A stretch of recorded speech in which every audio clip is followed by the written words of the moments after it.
I'm supposed to do a 5K in October, and it's gonna like I've never run before until this February, ever. Like, what? I've done everything else. No, not like in the world. Like on the treadmill in Barry's. Yeah. Yeah, yeah, yeah. Oh, yeah. But I had never done that until February. And in February, I was like, no. Hated that. I don't know why. I said, why are people doing this on purpose? Yeah. Well, and it's so weird. I can do a HIIT workout like nobody's business for hours and hours, but I was like, I run out of breath within 5 seconds of running. So we're just learning. We're learning. Oh, yeah. Crazy shit with like weights in my hands. So, like, why can't I run a mile? It's so weird. I did 2 miles the other day and I was like, okay, like it's fine. But I need to, a 5K is 3.1. Just gotta get up. No, I did feel good. Like, you hate it in the moment, and then you're like, "I just ran 2 miles." Just popped a quick 2 today, like, whatever. Alright, or is this thing on? Okay. I'm about to repeat everything I just said. Hey, guys, it's Sam, and welcome to Caps Lock, a podcast designed to help you live bigger, better, louder, and longer. Before we get started, I just wanna thank you guys for listening and for giving this a chance and for coming here in pursuit of your best self. This is a space where we are going to grow together, and my hope is that it helps you go forward confidently, unapologetically, and with purpose. It's time to live your life in caps lock. If that mission feels aligned for you, hit the subscribe button so you never miss an episode, and let's dive in. Hi, girls, gays, theys, and the occasional straight man. It is Sunday morning, and I'm here with some life updates before we get into the episode. I'm still training for my 5K. Again, that's on October 5th, and I am doing a full 8-week training program to run 3 miles. Yes, I am. You are not to judge me for that because you don't know shit. I never really ran before this, and so I am learning. We're starting low and slow. So I'm doing my run up program, which is like walk run hybrid. And the other day I went for my third training run. It was really hard, but I do wanna say, A, it was the longest, run of the walk run programs. So, prior, I had been doing, like, run for 1 minute, walk for 1 minute, run for 1.5 minutes, walk for 1 minute, and now this one was run 3 minutes, walk 2, and it doesn't sound bad, but I think what I'm doing is I'm trying to run fast, which I don't need to be doing. I don't know why, like, I'm racing myself. And so I burn out kind of quickly. Like, by the end of the 3 minutes, I'm gassed and I'm ready.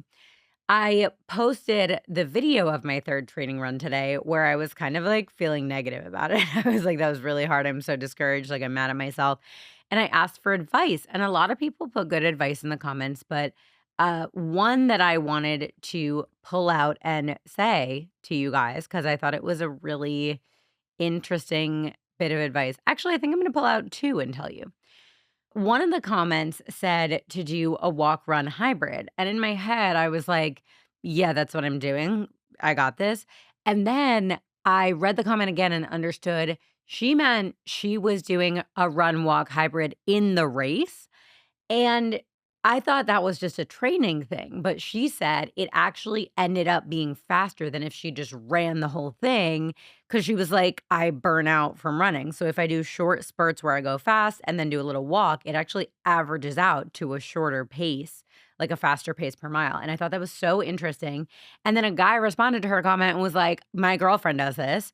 And I thought it was so stupid and used to make fun of her. And then she beat me in a 5K by doing it. And I was like, damn. So that's a piece of advice that I thought was interesting. And then the other piece of advice I thought was really interesting and so smart was this brilliant girl. Her at is K Wimberly. So K Wimberly, thank you for your comment. She said, when I first started, I journaled each run and tracked how I felt, what I was eating day before and day of, sleep, and the weather. I learned really quick my ideal conditions, what fueled my runs, and made plans based on distances from there. First step is just doing the run. So be proud of that. Thank you for your kind words. But also, that is such brilliant advice. And as such a freak for data, I can't believe I didn't think of that. But I definitely did not get a good night's sleep before this run, so that might be part of it, and then it was the first thing I did during the day. I hadn't eaten before or anything, so I was coming off of no fuel and very little sleep, and then also it was, like, 80 degrees and, like, full bright sun that day. So I was, in fact, drenched in sweat and dying. But that is really smart advice, so anyone who's listening who is kind of on the 5K journey with me, think about it. Those are great tips. Another life update is that everything in my life went wrong last week. It was so crazy. I would, like, wake up and have this whole plan for the day, and one by one, the dominoes would fall, and everything was, like, a fraction of an inch from working, if that makes sense, and then would, like, blow up in my face. Like, for example, I had an important call for work, and I had it on my calendar, and I was, like, ready to go, locked in. It was a Zoom call, or so I thought. More on that in a sec. So I, like, did my glam, I, like, got home in time, like, all this stuff, and then I opened up the calendar invite, realized it was a placeholder calendar invite that I put in my calendar and didn't send to the person for the call, so the call never made it to the other person's calendar. And I was like, "Oh, okay." So I just, like, got completely ready and prepared for an hour, like, did work to prepare for a call that isn't on that person's calendar. So obviously the call doesn't happen. Like, just little things like that where you're, like, 99% of the way there and just, like, one little thing slips up and you're toast. And I posted being like, "Is anyone else having this kind of week? It's insane." And shout out to my friend Becky who sent me this TikTok, and the TikTok is some man. I don't have internet right now, so I can't pull it up, but, I'll link it in the show notes in case anyone wants to see it.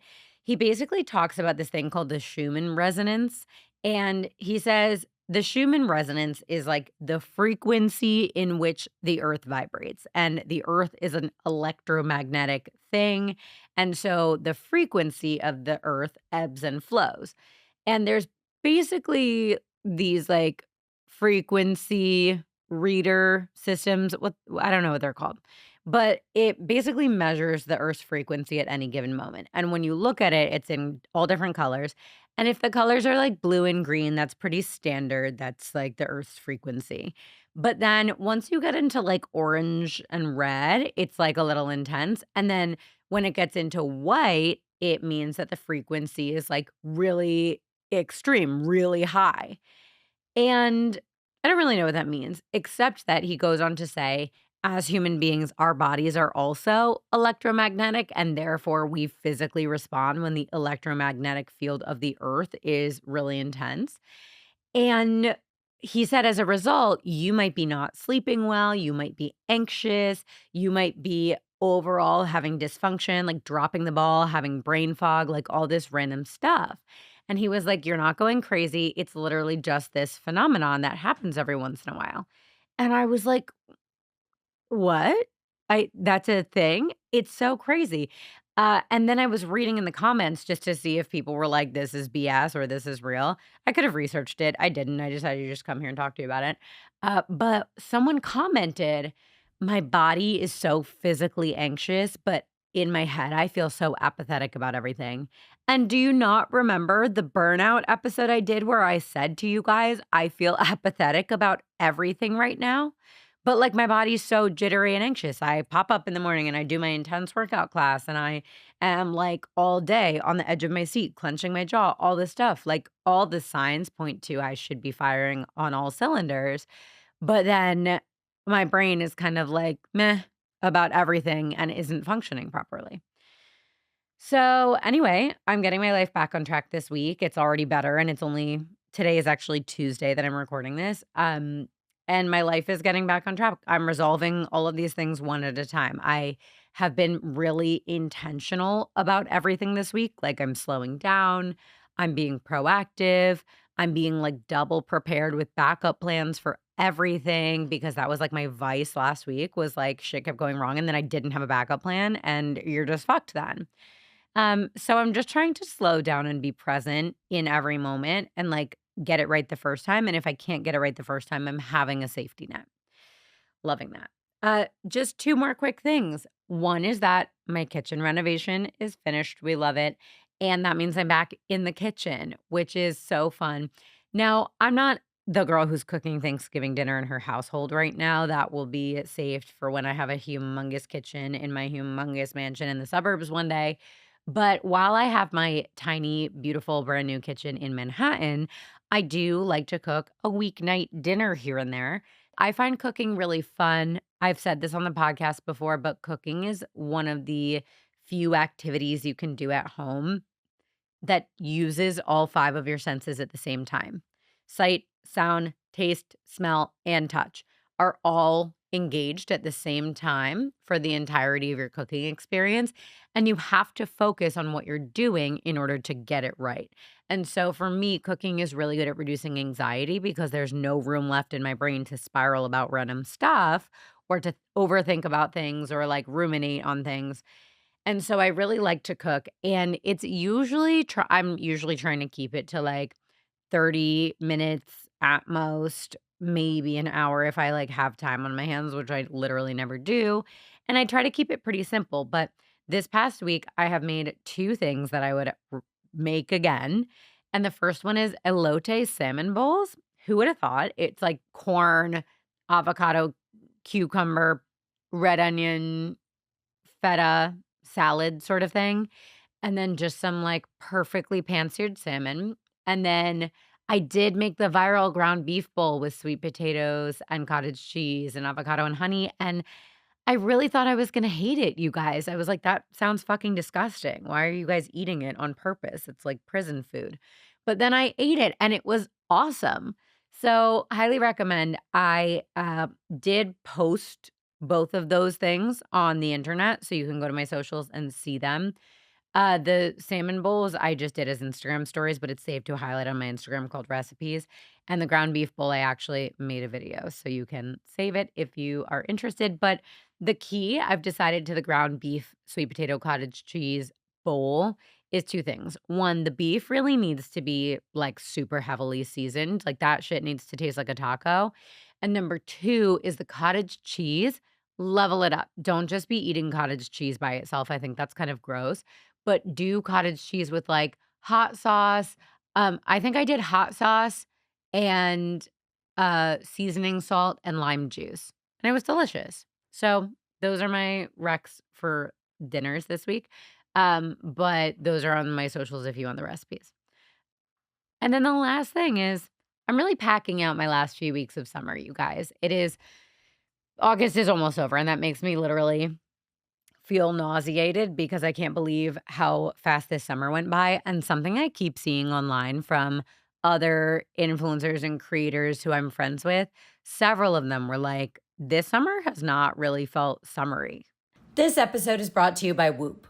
Whoop is the only wearable that turns your health and fitness data into personalized guidance. I've been wearing my Whoop for over 2 years now, and I can confidently say that the new model is an amazing upgrade. The new device is 7% smaller than the previous model, and the new battery lasts for 2 full weeks before you need to recharge. But those aren't even my favorite features. First, Whoop now tracks women's cycles with hormonal insights. We talk about our hormones all the time on Caps Lock, and we know how much they affect our health and wellness, not to mention our day-to-day experience of the world. This is huge. Second, the new Whoop includes a feature called Health Span, which tells you your physiological age and how your daily habits impact your pace of aging. Then gives you custom advice for slowing your pace of aging and ultimately lowering your Whoop age. And third, Whoop now offers heart health features, including on-demand blood pressure and ECG readings, so you can check in on your heart anytime and share results with your healthcare provider. This is important for everyone, but especially as my loved ones start to get older, I've gotten them all on the new Whoop because it could literally be a lifesaver. You know how I feel about my health, proactive and preventative. And the new Whoop is my #1 teammate in wellness. Join now at join.whoop.com/Samantha Fair. That's join.whoop.com/Samantha Fair.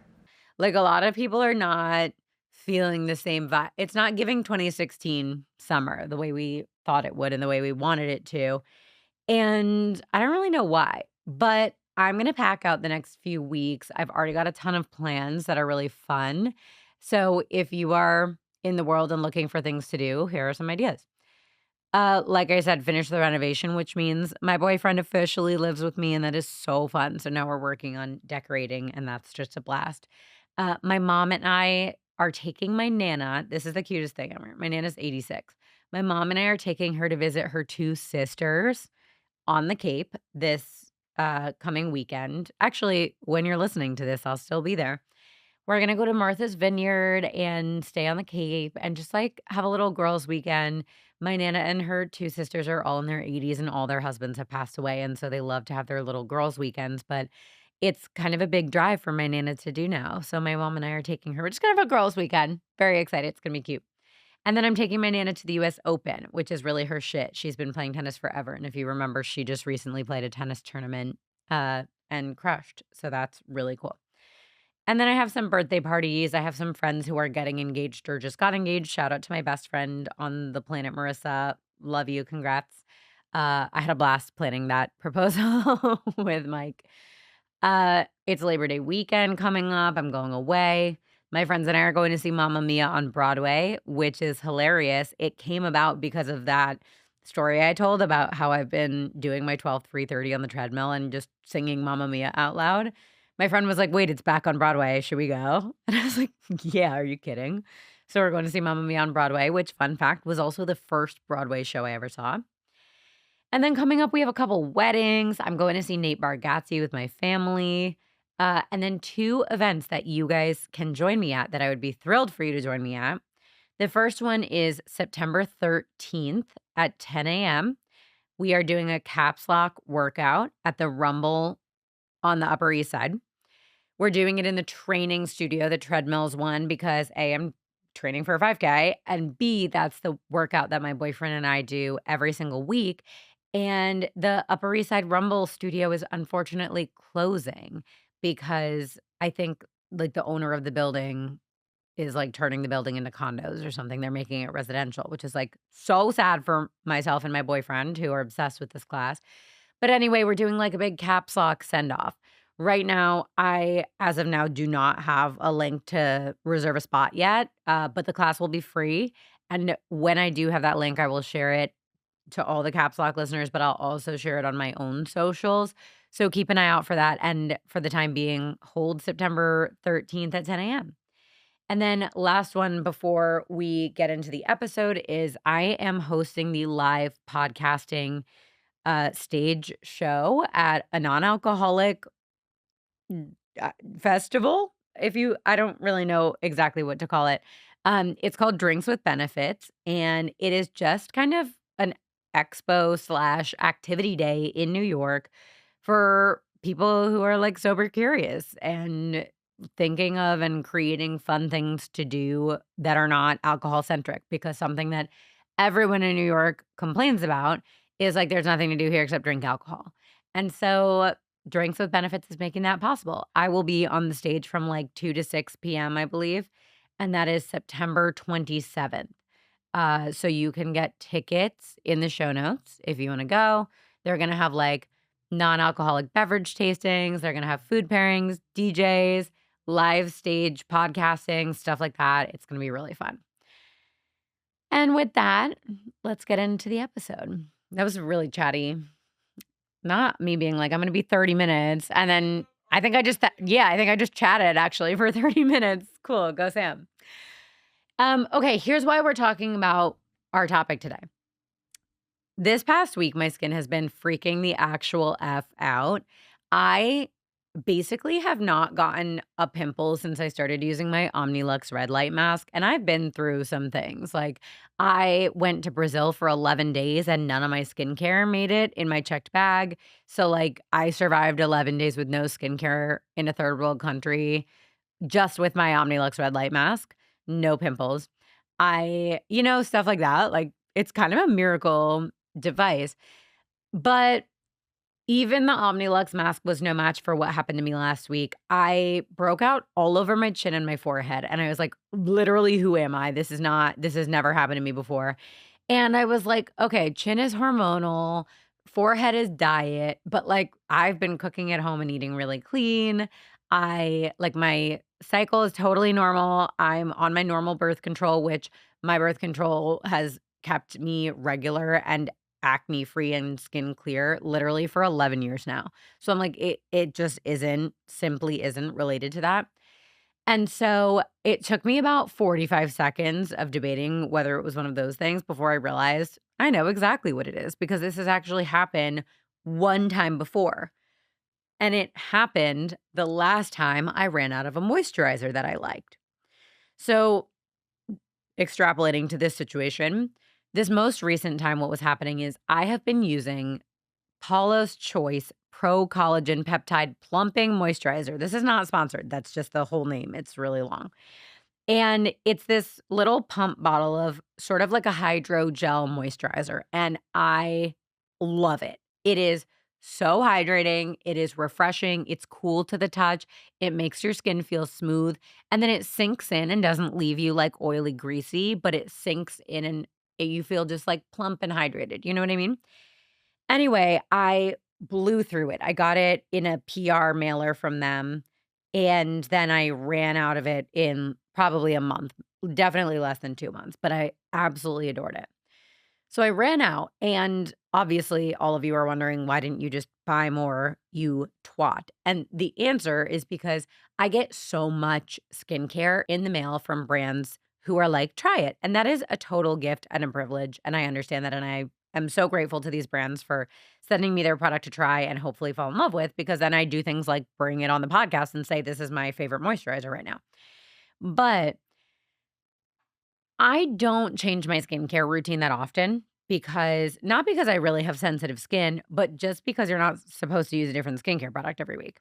But I do like to try these things out, partly out of like respect for the brand, like sending me a product, and partly because I just like to try new things. Sometimes you find your favorite thing. Like I found this Paula's Choice, what is it? Pro Collagen Peptide Plumping Moisturizer from a PR package. So like sometimes it's a real gold mine. Anyway, I instead of going to replenish the Paula's Choice moisturizer when I ran out, I just, like, went to the next PR package and tried a new one. Almost instantaneously, like, I would literally say the day after I used this new moisturizer, first of all, I should have known immediately because it left, like, a greasy, oily film on my skin, which I hate, but literally can't emphasize that enough.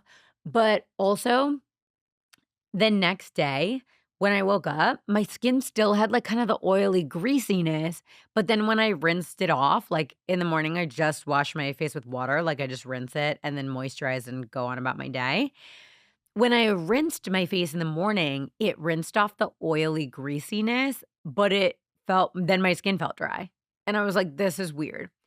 Anyway, right after that, I my skin started losing its mind. 5 pimples in 1 week, that's literally never happened to me. I was, like, desperately using the Omnilux trying to, like, make them go away. It wasn't enough because I was still using this moisturizer, and that's when I realized what it was. Anyway, since I figured out what it was, I started borrowing my boyfriend's face moisturizer, which is the Kiehl's Ultra Facial Cream. And my new order of Paula's Choice is on the way. Don't fret. I got they actually messaged me and they were like, "We need to restock you." And I was like, "You have no idea, besties." So that's on its way and I'm gonna be totally rejuvenated. But almost immediately after I started using my boyfriend's Kiehl's Ultra Cream, which I know was a good moisturizer for me because I've used it, I've stolen it from him before. Not even kidding you, within maybe 2 days, the pimples started to go away. And now it's been like 3 or 4 days, and if you're watching this on the either on your TV or your computer or your phone, you know that my skin looks flawless again, like, we're back after 3 or 4 days. And that just proves to me that this was all related to that moisturizer incident, and I started to suspect that the moisturizer incident was actually a skin barrier issue. And I started Googling around and trying to, like, solve this problem and realized I don't really know what, quote, "skin barrier" refers to or how to actually take care of it, and I suspect that a lot of us don't. Like, you hear that, and you're like, "You have to build up your skin barrier. Oh, that's bad for your skin barrier," but, like, it's one of those buzzy things that we hear about all the time, and we don't actually know everything about it. So that's what we're gonna talk about today, and that was a very long way of explaining to you how we got here. Today, we are going to talk about what your skin barrier is, how to know if yours is messed up, what happens to you when yours is messed up, what happens when yours is healed, and how to take care of it. Plus, also at the end, I will, in fact, tell you about some moisturizers that I love and other skincare products that I love. First up, skin barrier this, skin barrier that. What actually is your skin barrier? We all know our skin is the largest organ in our body. What we don't all know, and is totally irrelevant to the episode, but is like a horror movie fun fact that I thought I needed to share because I can't shoulder the burden and weight of this information all by myself. What we might not know is that our skin accounts for about 15% of our body weight. Isn't that repulsive? I hated that, but I needed to share it because I couldn't shoulder the burden of knowing that information by myself. Anyway, our skin is made up of 3 layers. The outermost layer is called your epidermis. You've probably heard that before. It is the thin layer of skin on the outside of your body. One layer below that is called your dermis, and that is a thicker kind of middle layer of skin.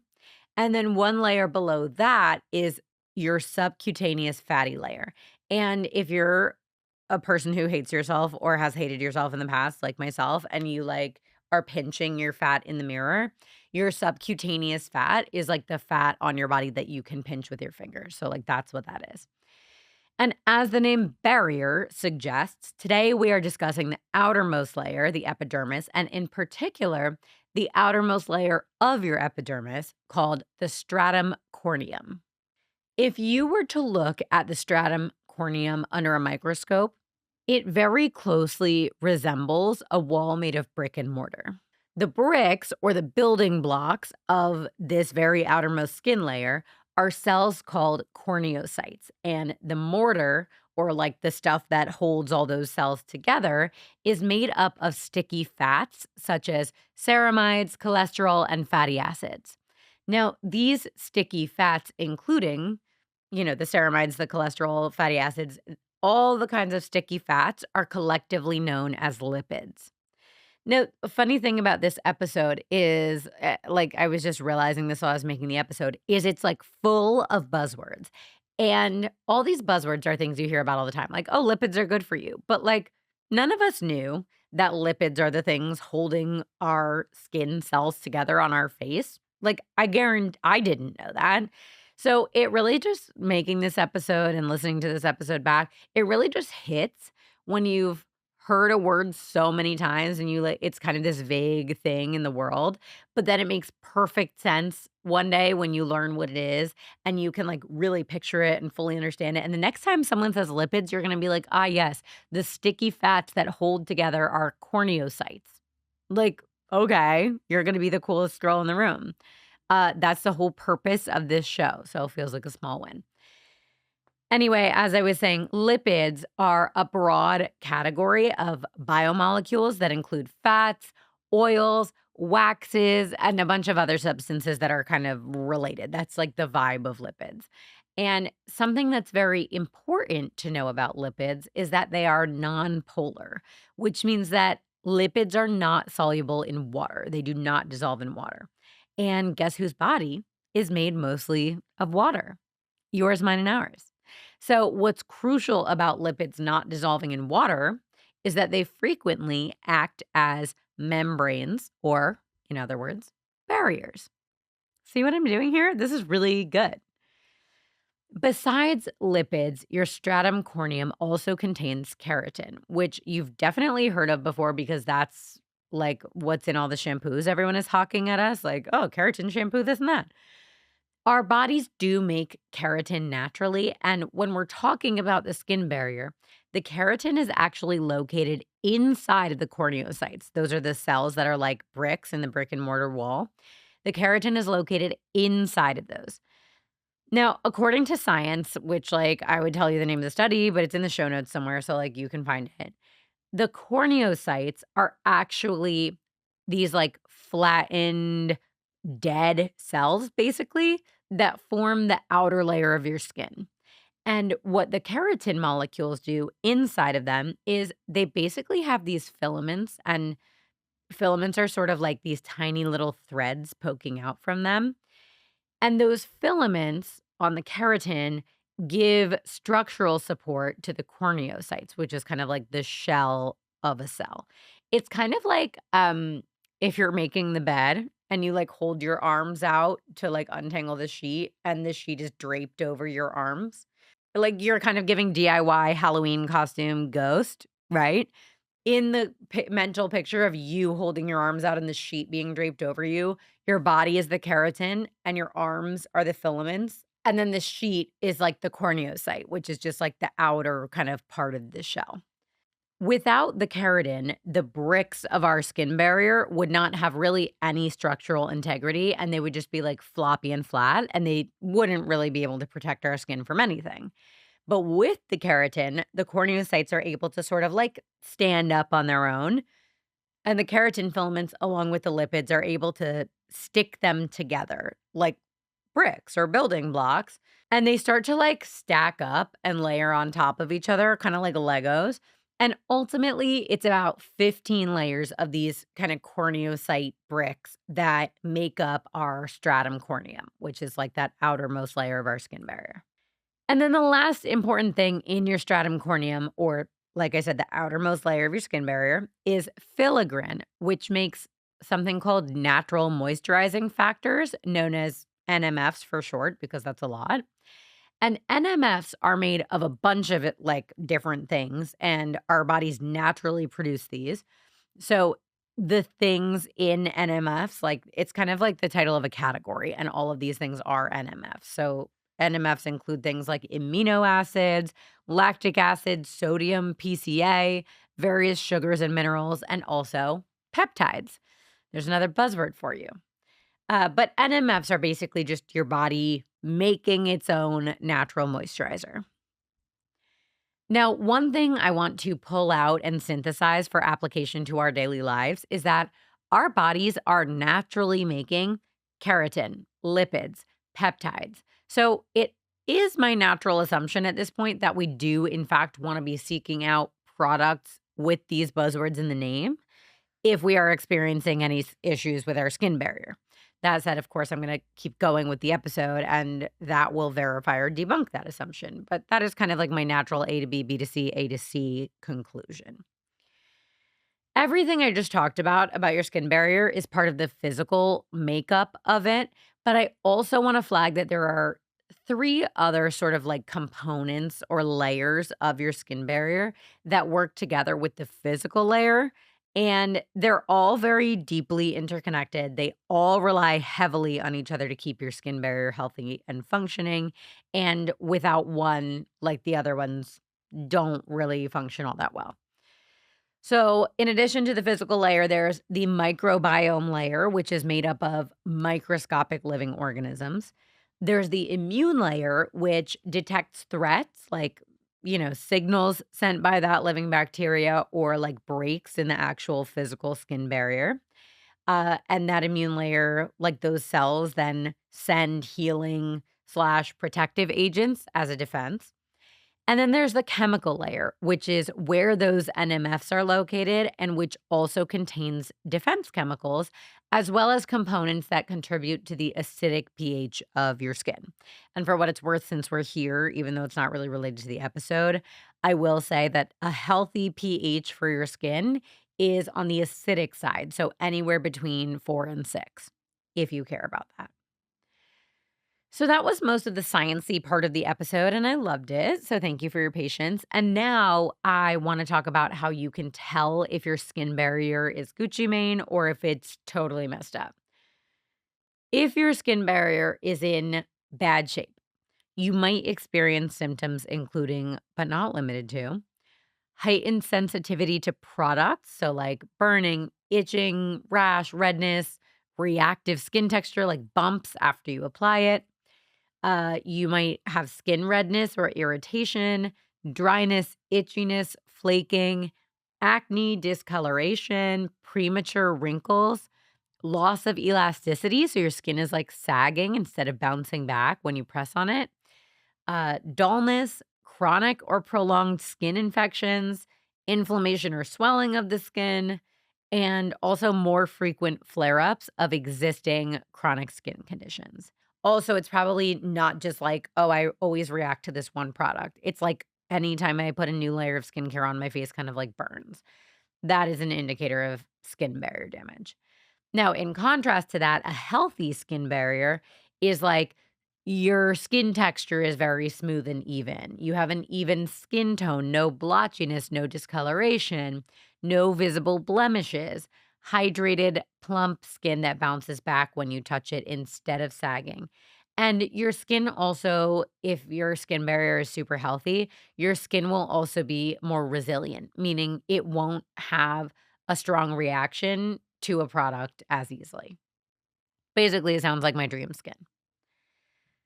Now, lots of things can cause damage to your skin barrier, and I'm actually just going to read this next like 2 or 3 sentences directly from the Kiehl's website because I think they explained it so well. Their website says, "The most significant factors that can impair barrier function include UV radiation, smoking, and chronic exposure to pollution. Physical damage, like that incurred from overexfoliating, can also affect your skin barrier's health, as can lifestyle factors like your stress levels and how much sleep you get. Think of it this way: any internal or external stressor that results in visible skin changes is likely capable of disrupting or damaging your skin barrier." Now, something I noticed at this point in my research is that many of those are external factors like UV radiation and pollution, but the lifestyle factors like stress and sleep indicated to me that internal factors can also contribute to the health of your skin barrier. So that got me thinking about ingestibles, like the way drinking alcohol can make your skin look dull because of dehydration, or the way eating junk food can give you acne because of the nasty ingredients. And I was wondering if ingestibles that cause skin problems, like alcohol and junk food, have anything to do with the skin barrier, or if that's something that's entirely different.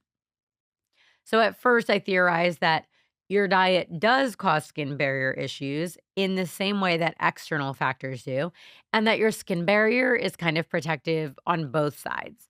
But that doesn't really make sense because the outermost layer is those corneocytes, which are the dead skin cells, basically, that are like the bricks in our wall. And that's only on the outside. So then I did some research, and it actually appears that yeah, our diets do affect our skin barrier, but it's not like it's coming up against your skin barrier and, like, hitting it, and it's like, "That sucks." But it's mostly because we need the essential nutrients that we get from healthy foods and the hydration that we get from water in order to build the cells and proteins and lipids and everything else from the inside out. And obviously, the junk food doesn't have those vitamins and nutrients. And then also, on top of that, it causes internal inflammation, which in turn damages your skin barrier. So I just thought that was interesting. Obviously, avoiding things like UV radiation, pollution, ultra processed foods, like all that stuff is essential to maintaining a perfect, flawless skin barrier.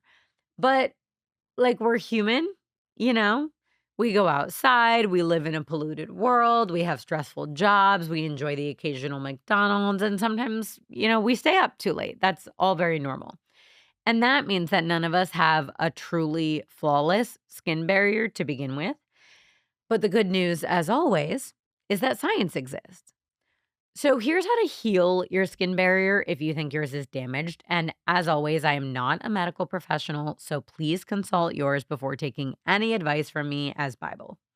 I obviously do a ton of research from reputable sources, but I cannot verify anything independently. Like, I don't have a lab to test these things on, let alone subjects.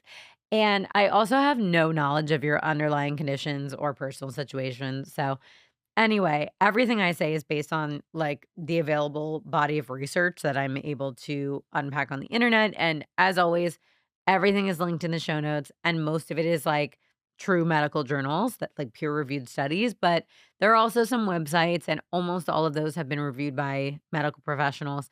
So, again, I'm not, like, making shit up out of my ass, but if you're gonna go ahead and take action from one of these episodes, definitely consult your medical professional. They know your personal situation and can give you advice based on years and years of education.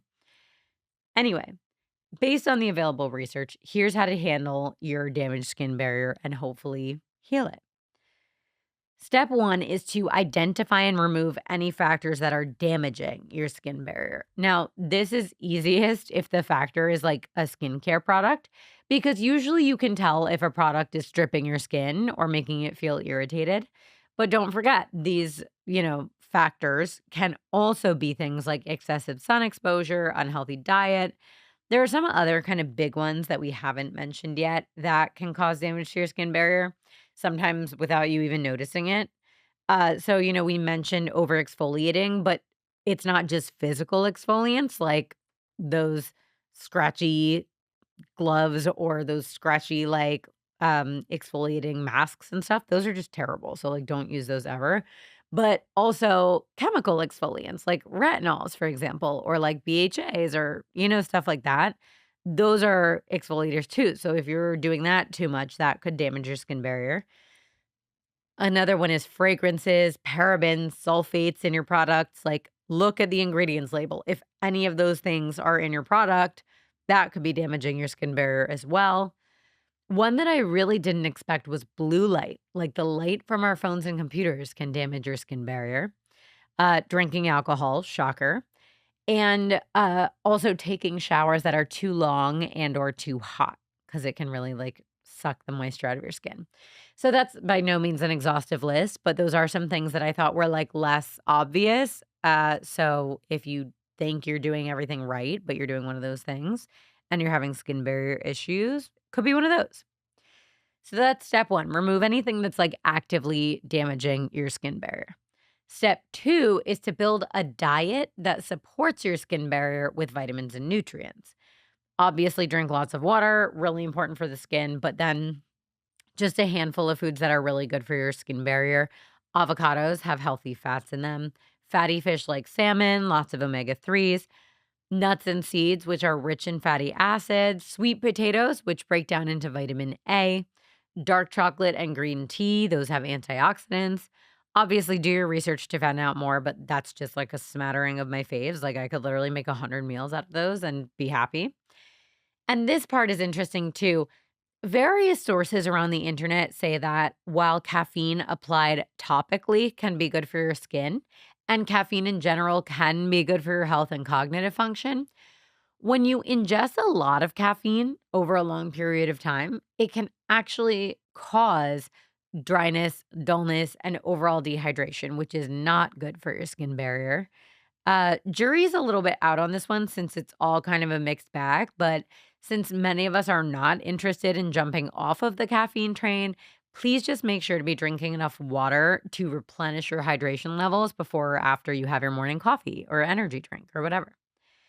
And then obviously, you wanna avoid eating things like ultra processed foods or foods that are high in refined sugar, like that kind of stuff. And then step 3, if you need more support or faster support than you can get from lifestyle and dietary changes, step 3 is to add skincare products to your routine that are designed for barrier repair. And some words to look out for in the ingredients section of your products include ceramides, which remember, we already make those naturally. Same thing with lipids and peptides. Niacinamide, also known as B3, and hyaluronic acid, both of which help you naturally produce more ceramides. And squalane, which is a natural oil that's also an antioxidant. I also read online that red light therapy can really help strengthen your skin barrier. So, in fairness, like my Omnilux mask was no match for this destroyed skin barrier moment that I was having, but it was only like 2 nights before I got my shit together and like or like 5 nights maybe max, before I got my shit together and used a moisturizer that was improving my life. So, now I did promise you some products, and reminder, these are just some that I have personally tried and love. And I've already mentioned most of them. There's only 3 on this list because I'm not gonna give you guys recommendations of things I haven't tried that have not been, like, holy grail for me. The first one is the Paula's Choice moisturizer. It's called Paula's Choice Pro Collagen Peptide Plumping Moisturizer. The second one is the Omnilux Red Light Mask, which I'm obsessed with. The way I found this red light mask and decided to get it was that I went on social media and I was like, does anyone do red light instead of Botox? I'm thinking of doing something a little bit more natural, more cost effective to keep my skin looking youthful and glowy. And a million bajillion people were like, yes, I love red light and get the Omnilux mask. And I was like, oh, amazing. So I did. And now I have a code, like a partnership with them. So I have a discount code. It is linked in the show notes and they do sales all the time. So if you're not ready yet, they usually do a Black Friday moment. Um, and I love the red light mask. So that is a skin barrier helping tool that I think is great. And the last one, which is one that I have not mentioned on here. Oh, wait. Sorry, before I do the last one, also the Kiehl's Ultra Facial Cream, the one that I've been stealing from my boyfriend. It has squalane in it, which is one of those ingredients we just said look for that in the ingredients. And then I guess the fourth one is by Do Skincare. It's Dieux, and it's called Instant Angel Lipid and Peptide Rich Moisturizer and Barrier Repair. It has all the good words in the title, and this is like a total holy grail moisturizer. I got some from them in a PR package a couple of years back. Again, more reason why I do try the products in my PR packages. And I just loved it so much. I have put it in the swag bags for some of my events that I've done in the past, like my birthday party that I do at Rumble. Everyone who got swag bags, among a million other cool brands, got this moisturizer. It's life changing. It's really amazing. So all those moisturizers are linked in the show notes if you want to buy them. And that's the episode today. I love learning with you guys, and I love you. If you want to skip the outro, you are released. Thank you again from the bottom of my heart for giving Caps Lock a chance. If you liked this episode, please stick around for more because we do have some really interesting episodes coming up. I am speaking with a sex therapist. We're doing a solo episode on nervous system regulation. I will have a doctor coming on to talk about GLP-1s and so much more. Some will be solo episodes and some will feature scientists, founders, experts, doctors, and other very cool, smart people. If there's a topic you want to hear about on Caps Lock, send me a message. And lastly, follow us on Instagram, TikTok, and YouTube at Life in Caps Lock.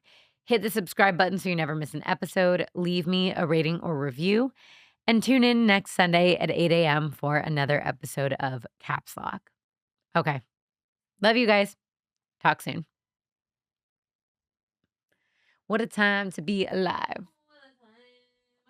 Makes me want to go moisturize.